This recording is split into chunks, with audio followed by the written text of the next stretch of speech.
ஒரு மனிதரை சுற்றி எத்தனை எத்தனை கேள்விகள், அத்தனை கேள்விகளுக்குமான பதில் இந்த ஆவணப்படம்.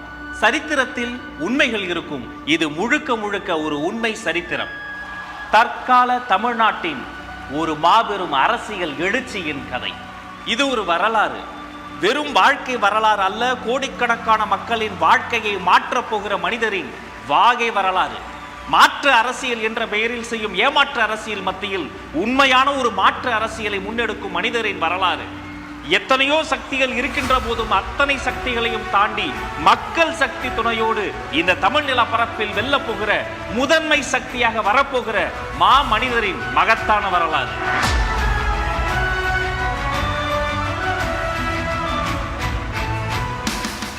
தளபதியின் பயணம் இன்று நேற்று தொடங்கியது கிடையாதுங்க. அவருடைய வாழ்க்கை என்பதே தனி வரலாறு. அத்தனை சுலபத்தில் ஒரு ரசிகர் மன்றத்தை யாராலும் தொடங்க முடியாது. இந்த மண்ணுக்கும் மக்களுக்கும் யாராவது சேவை செய்தால்தான் இளைய தளபதி விஜய் ரசிகர் மன்றம் என்ற போர்டையே வைக்க முடியும் என்பது எழுதப்படாத விதி.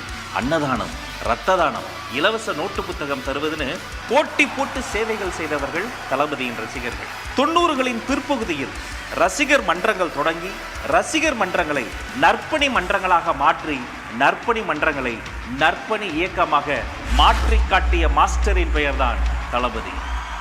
எல்லோரும் பிறந்த நாள் அன்று கோயிலுக்கு போவார்கள். தளபதியோ மருத்துவமனைக்கு போய்விடுவார். சென்னை அரசு மருத்துவமனையில் ஒவ்வொரு வருஷமும் அவர் பிறந்த நாள் அன்று பிறக்கின்ற குழந்தைகளுக்கு தங்க மோதிரத்தை பரிசாக தருவார் தளபதி. தலைநகரத்தில் தளபதி தருவார், தமிழ்நாடு முழுக்க அவரது ரசிகர்கள் தருவார்கள். அந்த தங்கம் அந்த குழந்தையின் வீட்டில் அப்படியே தங்கும். அதனால்தான் அது தங்கம். மன்றத்தின் சார்பில் பல ஊர்களில் இலவச மருத்துவ முகாம்கள் நடத்தினார்கள். சாதி, மதம், இனம் என யாரையும் பிரித்து பார்க்காத தளபதியின் ரசிகர்கள் இரத்த தானத்தை கொடுத்து கொண்டே இருந்தார்கள். தென்னிந்தியா முழுக்க யாருக்கு எப்போது எங்கு ரத்தம் தேவைப்பட்டாலும் உடனே அவர்கள் அலைபேசியில் அழைக்கும் இடமாக தளபதியின் ரசிகர் மன்றங்கள் தான் இருந்தன. ஒன்றை இரண்டாக்கும் கத்திரிக்கோலை எல்லோரும் தள்ளி வைப்பார்கள். இரண்டை ஒன்றாக்கும் ஊசியை நெஞ்சுக்கு பக்கத்தில் குத்தி வைப்பார்கள்.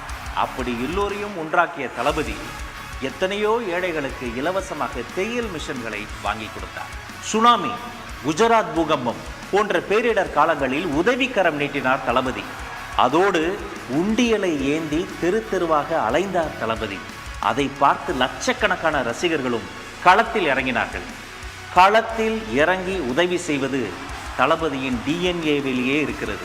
2004ஆம் ஆண்டு கும்பகோண தீ விபத்தில் பிஞ்சு குழந்தைகள் கருகி போயின. மடியில் வைத்து மகிழ்ந்த குருத்துகளை இழந்து விட்டோமே என்று தவித்து போனார் தளபதி. இனி இப்படி ஒரு விபத்து நிகழ்ந்து விடக்கூடாது. எதில் வேண்டுமானால் விளையாடுங்கள், குழந்தைகளின் பாதுகாப்பு விஷயத்தில் விளையாடாதீர்கள். இது ஒரு எழுகை மணி என்று காத்திரமான எழுத்துகளால் ஆத்திரமான அறிக்கையை வெளியிட்டார் தளபதி. உணவு உண்ணும் ஒவ்வொருவரும் கொண்டாடும் ஒரு விழா பொங்கல் திருவிழா. அதை ஒட்டி இந்திய அரசு வெளியிட்ட சிறப்பு தபால் தலை. 2006ஆம் ஆண்டு அதை வெளியிட்டது அன்றைய பிரதமர். அதை முதலில் பெற்றுக்கொண்டது நம்முடைய தளபதி. இஸ்திரி போடும் தொழிலாளியின் வயிற்றில் சுருக்கங்கள் என்ற ஒரு ஹைக்கூ கவிதை இருக்கிறது. ஒரு இஸ்திரி பெட்டி என்பது பல பேர் குடும்பத்தையே மாற்றக்கூடியது. அந்த இஸ்திரி பெட்டியில் தொடங்கி மிதிவண்டியில் இருந்து மாற்றுத்திறனாளிகளை சமூகத்தின் மாற்றும் திறனாளியாக மாற்றக்கூடிய முச்சகர வண்டிகளில் இருந்து நோட்டு புத்தகத்தில் இருந்து அரிசி பருப்பில் இருந்து எத்தனையோ உதவிகளை தாராளமாய் கிள்ளி அள்ளி அள்ளி கொடுத்தவர் தான் நம்முடைய தலைவர் தளபதி. தொடர்ச்சியான சமூக சேவைகளின் பின்னர் மன்றம் இயக்கமாக மாறியது. நமக்கென்று ஒரு தனித்த அடையாளம் வேண்டும் என்பதற்காக தனி கொடியை அறிமுகம் செய்தார் தளபதி. ரசிகர்களுக்கு இதயத்தில் இடத்தை கொடுத்தார், உதவி செய்யும் குணத்தை கொடுத்தார், அவர்களுக்கென்று அன்றே தனி கொடியையும் கொடுத்தார். அதுதான் உழைத்திடு, உயர்ந்திடு, உன்னால் முடியும். அருப்புக்கோட்டை, ஈரோடு, பொள்ளாச்சி, கிருஷ்ணகிரி, வேலூர், தஞ்சாவூர், மதுரை, திருச்சி, பாண்டி, புதுக்கோட்டை, தமிழகத்தின் பல ஊர்களுக்கும் நேரில் வந்து நலத்திட்ட உதவிகளையும் செய்தார். ஹீரோவா ஜீரோவா என்ற விழிப்புணர்வு காணொளியில் நடித்து கல்வி சார்ந்த முன்னெடுப்பிற்கு உறுதுணையாக நின்றார். மைதானத்தில் மட்டுமல்ல, படிப்பிலும் கில்லியாக இருக்க வேண்டும் என்று பள்ளி கல்வி முக்கியத்துவத்தை மாணவர்களுக்கு சொல்லிக் கொடுத்தார். 2008ஆம் ஆண்டு காலத்தின் கருப்பு பக்கங்கள். தொட்டுவிடும் தூரத்தில் தொப்புள் குடி தமிழர்கள் கொத்து கொத்தாய் செத்து கொண்டிருந்தார். துடித்து போனார் தளபதி. சேப்பாக்கத்தில் உண்ணாவிரத போராட்டத்தை தொடங்கினார். தமிழ்நாடு முழுக்க தலைவரை பின்பற்றும் அவருடைய ரசிகர்கள் 37 இடங்களில் உண்ணாவிரத போராட்டத்தை தொடங்கினார்கள். பின்குறிப்பு: இது ஒரு உண்மையான உண்ணாவிரத போராட்டம். ஈழத் தமிழர்களுக்காக நடைபெற்ற நடிகர் சங்க போராட்டங்களில் ஒன்றில் மேடையேறிய தளபதி பிரதமருக்கு தந்தியடிக்க சொன்னார்.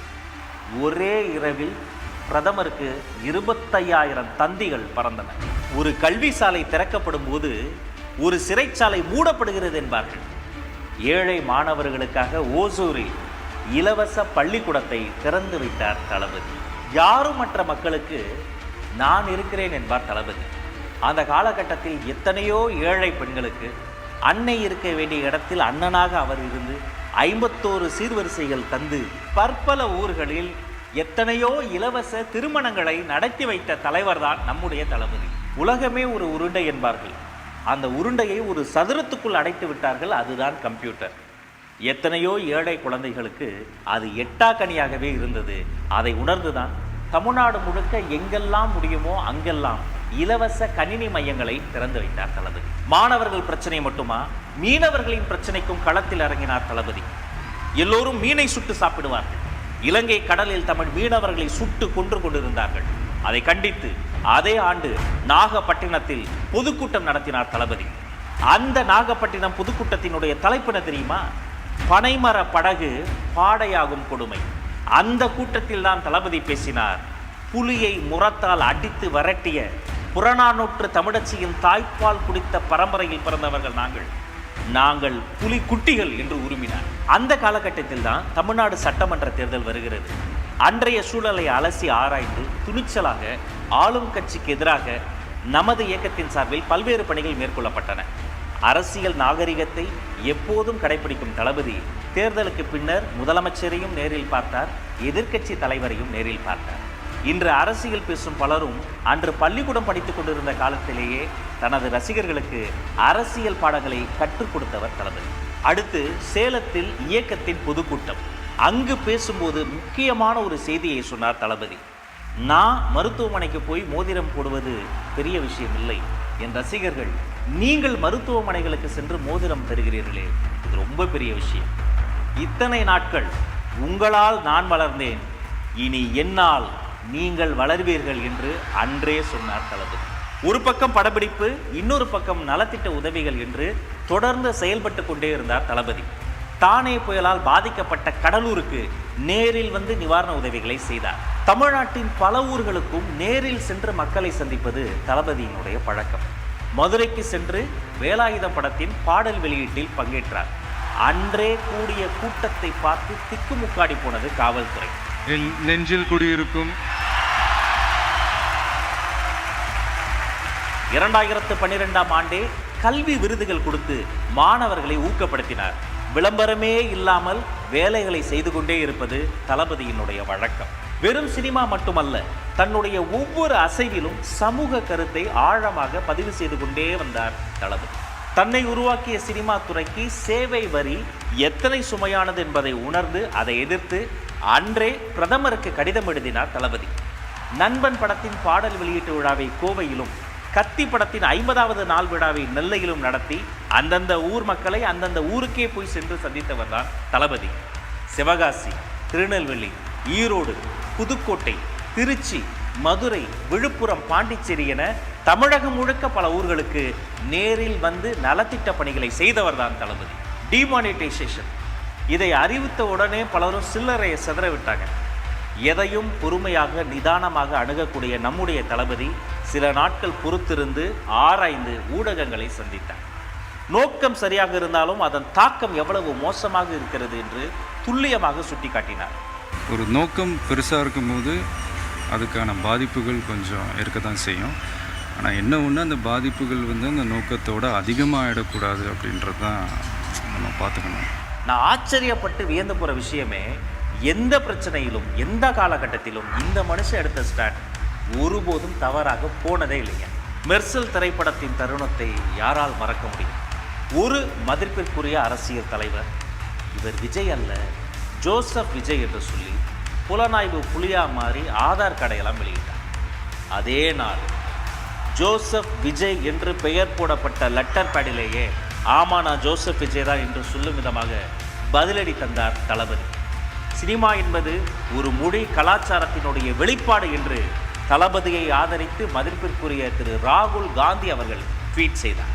பனிநாடுகளில் மனிதனுக்கு துணையா வேட்டை நாய்கள் உண்டு, பாலைவனங்களில் மனிதனுக்கு துணையா ஒட்டகங்கள் உண்டு. எந்த துணை விலங்குக்கும் யாரும் விழாக்கள் எடுப்பதில்லை. உழவுக்கு துணையா இருக்கிற மாட்டுக்கும் சேர்த்து மாட்டுப் பொங்கல் கொண்டாடக்கூடியது தமிழினம். அந்த மாட்டுக்கு நீதி கேட்டு மனிதர்கள் போராடியது தான் 2017 ஜல்லிக்கட்டு போராட்டம்.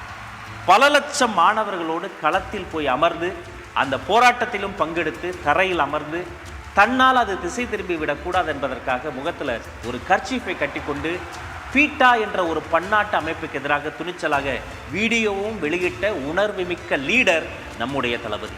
இது சம்பந்தமாக கைது செய்யப்பட்டவங்களை வெளியே அனுப்பிட்டா நான் சந்தோஷப்படுறேன். இவ்வளவுக்கும் காரணமான அமைப்பை வீட்டுக்கு அனுப்பிட்டா தமிழ்நாடு சந்தோஷப்படுறேன். +2 பப்ளிக் எக்ஸாமில் 1200க்கு 1176 மார்க்குகளை வாங்கி குவித்த அரியலூர் அனிதா மருத்துவர் ஆக முடியவில்லை. நீட் என்ற ஒரு தேர்வு அரியலூர் அனிதாவை கொன்றது. அரியலூர் அனிதாவின் வீட்டிற்கே நேரில் சென்றார் தளபதி. நானும் ஒரு தங்கையை பறிகொடுத்தவன் தான், அனிதாவும் என்னுடைய தங்கை தான் என்று அவர்கள் துக்கத்தில் பங்கெடுத்து துணையாக நின்றார் தளபதி. நமக்கெல்லாம் வாழ்க்கையில் என்றாவது ஒரு நாள் வக்கீல் தேவைப்படுவார், ஒரு நாள் மருத்துவர் தேவைப்படுவார்.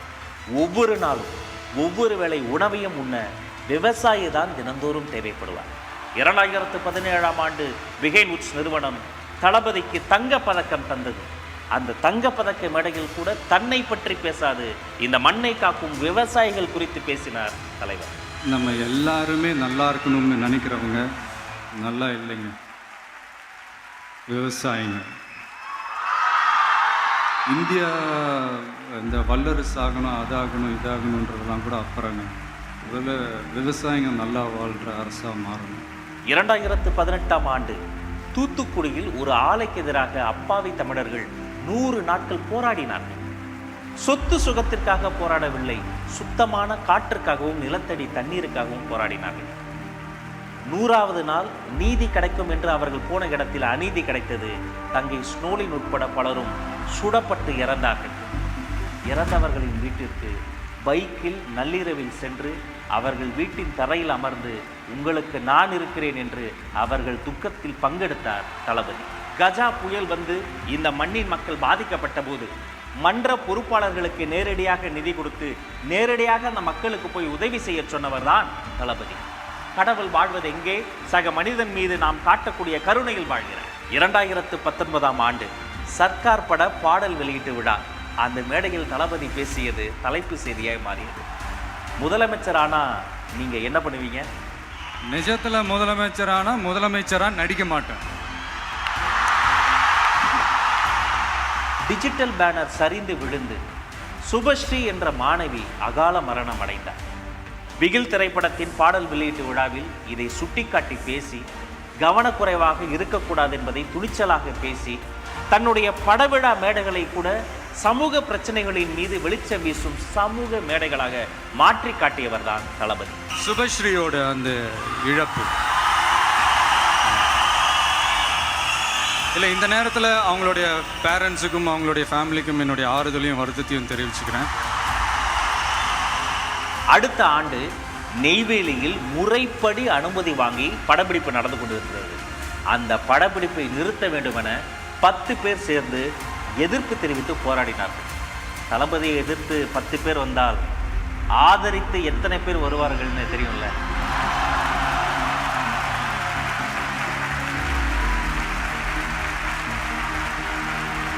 எதிர்ப்புகளாலும் விமர்சனங்களாலும் மேலும் மேலும் வளர்ந்த ஒரு இயக்கம் விஜய் மக்கள் இயக்கம். அடுத்து கொடிய கொரோனா பேரிடர் காலம் வந்தது. 1,30,00,000 ரூபாயை நன்கொடையாக வாரி வழங்கினார் தளபதி.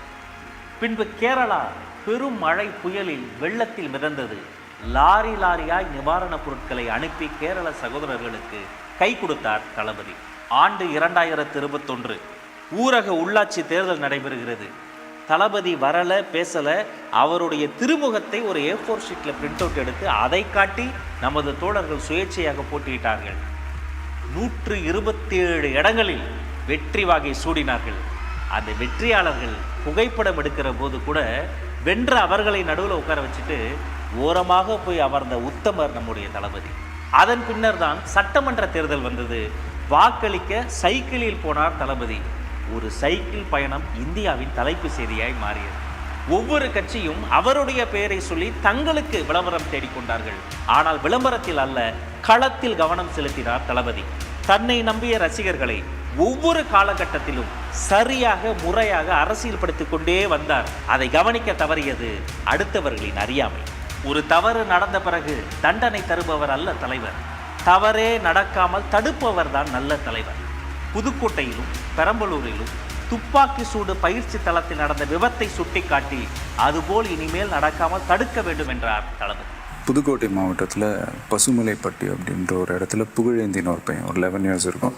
அந்த துப்பாக்கி சுடும் அந்த பயிற்சி தளங்கள் இருக்குல்ல, அதில் ஒன் ஆஃப் த ஒரு ட்ரைனிங் செஷனில் அந்த குண்டு வந்து தவறாக அந்த பையன் மேலே பட்டு அந்த பையன் வந்து இறந்து போயிட்டாப்புல. அதுக்கப்புறம் அந்த பயிற்சி தளத்தை மூடிட்டாங்க. அந்த பையனோட ஃபேமிலிக்கு நிவாரணம்லாம் கொடுத்தாங்க. அதில் உண்மையிலே பாராட்டுக்குரிய ஒரு விஷயம்தான். அதுக்கப்புறம் கூட பெரம்பலூர் சைடில் கூட அதே மாதிரி ஒரு இன்சிடென்ட் கூட நடந்தது. பட் நல்லவேளை அங்கே உயிர் சேதம் எதுவும் நடக்கல. சொல்கிறேன், இந்த மாதிரி விஷயத்துக்குலாம் அதுக்கான காரணங்கள் என்னென்னு கண்டுபிடிச்சிட்டு அது கொஞ்சம் முன்கூட்டியே தான் மாற்றி பண்ணால் நல்லாயிருக்கும். இலவச சட்ட ஆலோசனை மையம், ரொட்டிப்பால் முட்டை திட்டம், குருதியகம், விடியகம், பயிலகம், நூலகம், விலையில்லா விருந்தகம், விலையில்லா வீடு கட்டித்தரும் திட்டம், இப்படி ஒரு அரசாங்கம் செய்ய வேண்டிய வேலைகளை ஒரு தனி மனிதர் சத்தம் இல்லாமல் செய்து கொண்டே இருக்கிறார். அவர்தான் தளபதி.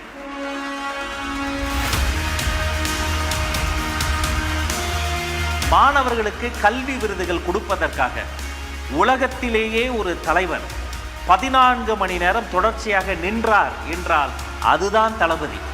குழந்தைகளோடு குழந்தையாகவே மாறிப்போனார் தளபதி. நல்ல மதிப்பெண் வாங்கினா அவரை நேரில் பார்த்து தொட்டு பரிசு வாங்க முடியும் என்ற நம்பிக்கையை விதைத்தவர் தளபதி. அவர் யாரோ தலைவர் கிடையாது, எங்க அண்ணன், நம்ம தளபதி என்று குழந்தைகள் கொண்டாடினார்கள். நீ படிக்கவே கூடாது என்று நாங்குநேரியில் ஒரு மாணவனின் கைகள் வெட்டப்பட்டனவே, அந்த வெட்டப்பட்ட கைகளை நேரில் வரவழைத்து பரிசு கொடுத்து, தம்பி நீ இன்னும் படி, பெரியாரை படி, அம்பேத்கரை படி என்று மாணவர்களை நல்வழிப்படுத்துகிற தலைவர் நம்முடைய தளபதி. நெல்லை மாவட்டமே மழை வெள்ளத்தில் மூழ்கிய போது அங்கு நேரில் சென்று நிவாரண பணிகள் செய்தார் தளபதி. ஒரு பக்கம் நெல்லை மாவட்டம் மழை வெள்ளத்தில் மூழ்கியது, இன்னொரு பக்கம் தளபதி மக்களின் அன்பு வெள்ளத்தில் மூழ்கினார். இப்படி நீண்ட நெடிய காலம் சமூக சேவை செய்து அரசியல் களத்தில் பயணம் செய்து தன் தொண்டர்களை பக்குவப்படுத்தி அவர்களை இன்னும் பலப்படுத்தி தன்னுடைய உச்சத்தில் இருந்த ஒரு இடத்தை தாண்டி மக்களுக்கு நல்லது செய்ய வேண்டும் என்பதற்காக தளபதி விஜய் களத்தில் குதித்த நாள் பிப்ரவரி 2, 2024 விஜய் மக்கள் இயக்கம் தமிழக வெற்றி கழகமாக உருமாறியது.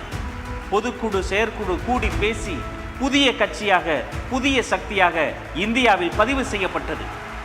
இணையமே ஸ்தம்பித்து போகின்ற வகையில் இளைஞர்களும் குடும்ப தலைவிகளும் பெண்களும் தமிழக வெற்றி கழகத்தில் தங்களை உறுப்பினர்களாக சேர்த்து கொண்டார்கள்.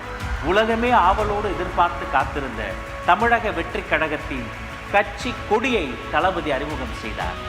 வாகைப்பூ சூடி இரட்டை போர் யானைகள் கம்பீரமாக நிற்கும் தாவேகா கொடியை ஒரு குழந்தையை போல கையில் ஏந்தி காட்டினார் தளபதி. அந்த குழந்தைதான் வீதிதோறும், தமிழ்நாட்டின் வீடுகள் தோறும் பட்டொலி வீசி என்று பறந்து கொண்டிருக்கிறது.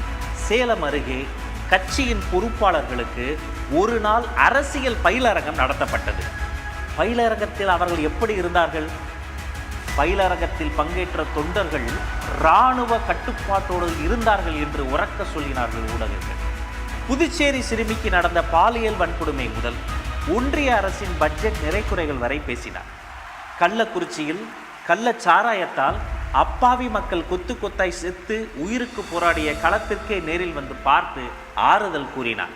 சிங்கத்தின் குகைக்கே சென்று சிங்கத்தை சந்திப்பதைப் போல தந்தை பெரியாரின் பிறந்த நாள் அன்று பெரியார் திடலுக்கே சத்தமில்லாமல் சென்று பெரியார் சிலைக்கு மரியாதை செய்தார் தளபதி.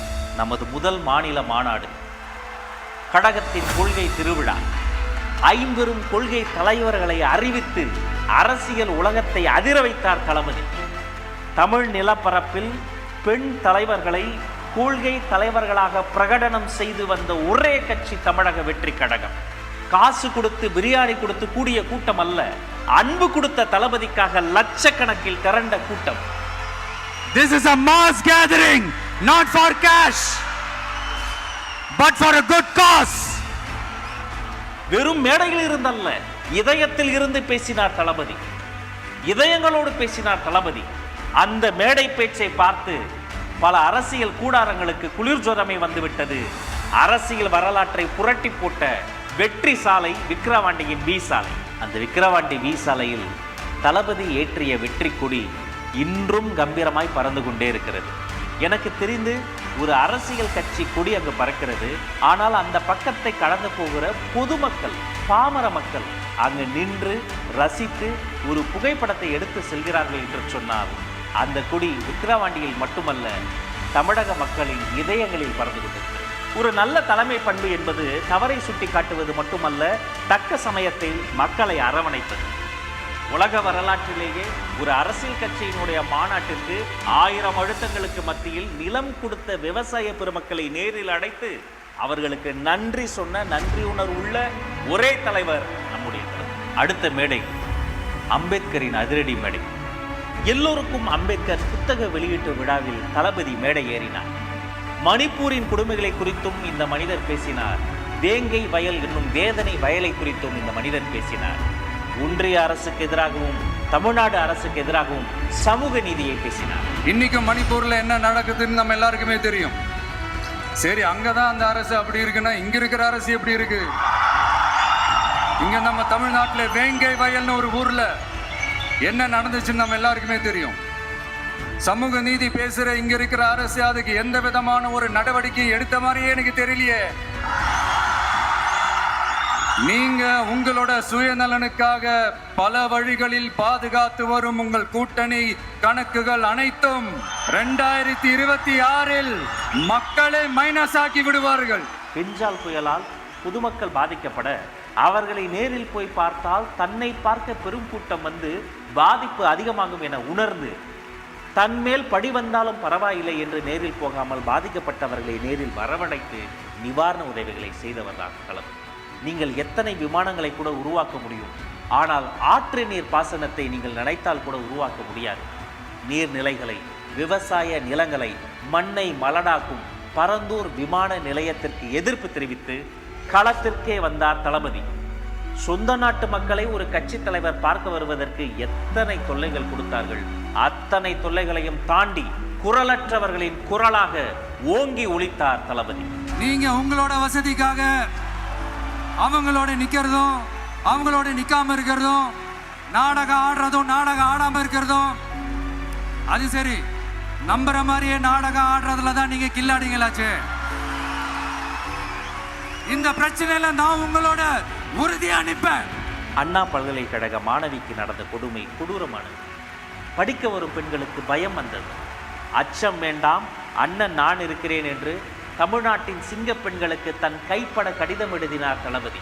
தமிழக வெற்றி கழகத்தின் மகளிர் அணி தோழர்கள் தமிழகம் முழுவதும் அந்த கடிதத்தை கொடுத்தார்கள். கொடுக்க கூடாது என்று பயமுறுத்தினார்கள், அச்சமூட்டினார்கள், கொடுத்தவர்களை கைது செய்தார்கள். மனிதாபிமானம் இல்லாமல் அடைத்து வைக்கப்பட்ட நமது மகளிர் அணி தோழர்களுக்காக தானும் முன்வந்து கைதாகி அவர்களோடு நின்றார் பொதுச் செயலாளர் அண்ணன் ஆனந்த். தமிழகமே பரபரப்பானது. நமது படைபலத்தை நன்கு உணர்ந்தவர்கள் அன்றே அனைவரையும் விடுதலை செய்தார்கள். சீர்குலைந்துள்ள சட்டம் ஒழுங்கு, பெண்களினுடைய பாதுகாப்பை அனைத்து இடத்திலும் உறுதி செய்வது, தரப்படாமல் இருக்கிற தமிழ்நாட்டிற்கு தேவைப்படுகிற புயல் நிவாரணத்தை முழுமையாக தருவது உள்ளிட்ட கோரிக்கைகளை வலியுறுத்தி கவர்னர் மாளிகைக்கே சென்று மனு கொடுத்தார் நம்முடைய தலைவர். தளபதி அவர்கள் இந்தியாவின் அனைத்து முக்கிய தலைவர்களையும் நேரில் சந்தித்தவர். அன்றைய பிரதமர் மன்மோகன் சிங்கையும் சந்தித்தவர், இன்றைய பிரதமர் நரேந்திர மோடி அவர்களையும் சந்தித்தவர். எதிர்க்கட்சி தலைவர் ராகுல் காந்தியை சந்தித்து நட்பு பாராட்டியவர். தென்னிந்தியாவின் முக்கிய முதலமைச்சர்கள், எதிர்க்கட்சி தலைவர்கள், அனைத்து கட்சி தலைவர்களையும் நேரில் பார்த்து நட்பு பாராட்டிய அரசியல் நாகரிகத்தின் உச்சம் தலைவர் தளபதி. ஜனநாயக முறையில் எங்களை நம்பி பதவிகளை அல்ல பொறுப்புகளை கொடுத்தார் எங்கள் ஜனநாயகன். மன்ற நிர்வாகி, மருத்துவர், மாற்றுத்திறனாளி, ஆட்டோ ஓட்டுநர் என அனைவரும் மாவட்ட செயலாளராக இருக்கக்கூடிய ஒரே கட்சி தமிழக வெற்றி கழகம். இது ஓராண்டின் நிறைவல்ல, இன்னும் வரப்போகும் 100 ஆண்டு வரலாற்றின் தொடக்கம். நேற்று வந்தவர் அல்ல, காலம் காலமாய் களப்பணி செய்தவரின் வாழ்க்கை. ஊர் ஊராய் அலைந்து மக்கள் நல பணிகளை செய்தவரின் உண்மையான வரலாறு. குரலற்றவர்களின் குரலாக ஒலித்தவரின் கொள்கை கூட்டம். கோடிக்கணக்கான மக்களுக்கு நன்மை செய்தவருக்காக கோடிக்கணக்கில் தொண்டர்கள் திரண்டிருக்கும் கொள்கை குடும்பம். இது வெறும் ஆவணப்படம் அல்ல, சத்தமில்லாமல் சாதனைகள் செய்த தளபதி விஜய் என்னும் சரித்திரம்.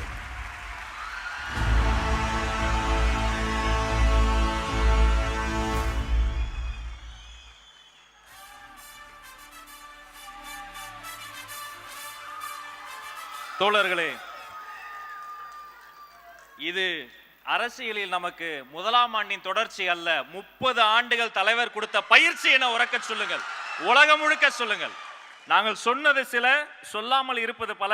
அதை அடுத்த பக்கத்தில் தர வேண்டும் என்று ஜெகதீஷ் பழனிசாமி மற்றும் ராம்குமார் அவர்களுக்கு ஒரு அரங்கம் நிறைந்த கைத்தட்டலை நாம் பரிசாக தந்து விடுவோம்.